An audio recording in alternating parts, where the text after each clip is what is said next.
Hello అండి, అందరికీ నమస్తే. ఈరోజు బొరుగులు మరియు పొటాటోతో మంచి స్నాక్స్ అయితే చూపించబోతున్నాను. 200 గ్రామ్ వరకు 200 గ్రామ్ వరకు బొరుగులు అయితే తీసుకుని ఈ విధంగా తురిమి వేసుకోవాలండి. హాఫ్ కప్ వరకు ఆనియన్ తురుగు, అలాగే 1 టీ స్పూన్ వరకు ginger garlic paste, 1 teaspoon వరకు సాల్ట్, 1 టీ స్పూన్ వరకు red chilli powder, half spoon వరకు పసుపు పొడి, 1 టీ స్పూన్ వరకు గరం మసాలా, 2 టేబుల్ స్పూన్ వరకు శనగపిండి, 2 టేబుల్ స్పూన్ వరకు పెరుగు వేసి బాగా కలిసే విధంగా ఒకసారి బాగా కలుపుకోవాలండి.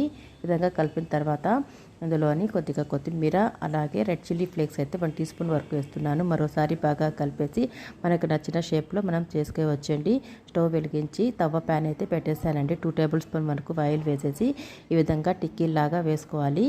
ఒక 5 నిమిషాల పాటు ఉడికిన తర్వాత రెండో పక్కకు టర్న్ చేసేసి గోల్డెన్ కలర్ వచ్చేంత వరకు ఫ్రై చేసి వేడివేడిగా సర్వ్ చేసుకోవడం అండి.